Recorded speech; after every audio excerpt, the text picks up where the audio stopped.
Certains y sont arrivés au début de la guerre civile en Somalie en 1991, d'autres y sont nés depuis. Le camp de Dadaab au Kenya est le plus grand camp de réfugiés du monde.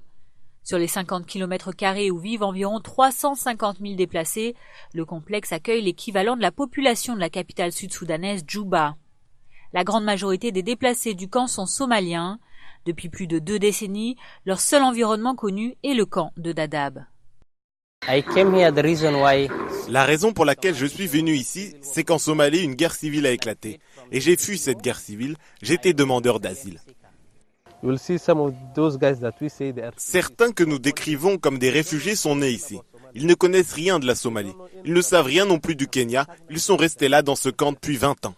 Pour les réfugiés de Dadaab, le camp ne sera peut-être plus qu'un lointain souvenir.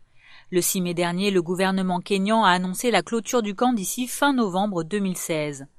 La décision implique notamment le rapatriement des réfugiés somaliens dans leur pays d'origine, une éventualité que beaucoup ont du mal à envisager compte tenu de l'insécurité qui affaiblit toujours leur pays.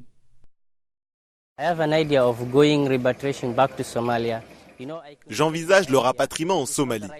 Mais pour vous dire le fond de ma pensée, ce n'est pas le bon moment pour rentrer, parce qu'il y a beaucoup de régions qui sont gouvernées par les islamistes Shebab. Par exemple, je viens de Boualé, dans le centre de Chouba. Et à Boualé, le gouvernement central n'est même plus dans les mains du gouvernement. Depuis l'annonce de la clôture du camp de Dadaab, les réactions se multiplient. Lundi 13 juin, le haut-commissaire des Nations Unies aux réfugiés s'est exprimé au terme de 5 jours de visite au Kenya et en Somalie. Pour Filippo Grandi, si la fermeture du camp doit s'opérer, et donc le rapatriement des réfugiés somaliens, cela ne doit pas se faire de manière unilatérale par le Kenya. Le HCR, le gouvernement somalien, mais surtout les réfugiés eux-mêmes, doivent consentir à un retour dans leur pays d'origine. Si le rapatriement doit avoir lieu, il doit être réalisé d'une manière humaine, digne, en évitant d'exposer les rapatriés à tout risque pour leur vie, comme l'insécurité. Le rapatriement doit être mené en droite ligne avec les principes internationaux. En tant que haut-commissaire, je l'ai dit aux présidents somaliens et kenyans, pour le HCR, il est également très important que le rapatriement soit effectué selon la volonté du peuple, s'ils souhaitent rentrer dans leur pays.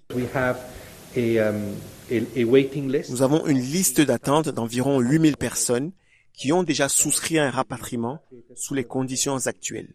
Pour les organisations non gouvernementales comme Médecins sans frontières, un rapatriement en Somalie des déplacés de Dadaab impliquerait à minima de mettre en place des conditions favorables à un retour, comme par exemple la construction d'écoles et autres infrastructures.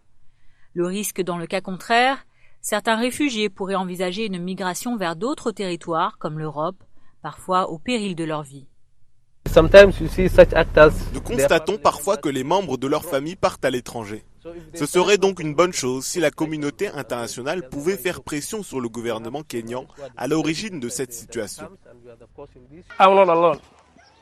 Je ne suis pas seul. J'ai des parents, des frères et sœurs, des proches. Je dois les aider autant que possible, comme ceux qui sont là-bas le font. Mais mon objectif principal, c'est de changer ma vie, d'aller ailleurs, de quitter ce pays. Je suis conscient des dangers d'un voyage en Europe.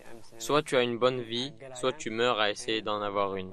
J'ai entendu parler de ceux qui sont morts en voyage, mais c'est un risque à prendre pour avoir une bonne vie.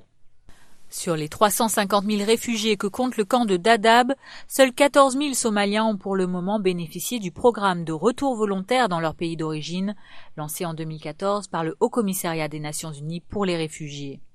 L'avenir de ces déplacés est aujourd'hui entre les mains des autorités kenyanes, sur qui certaines ONG et analystes mettent la pression afin de retarder la fermeture du camp.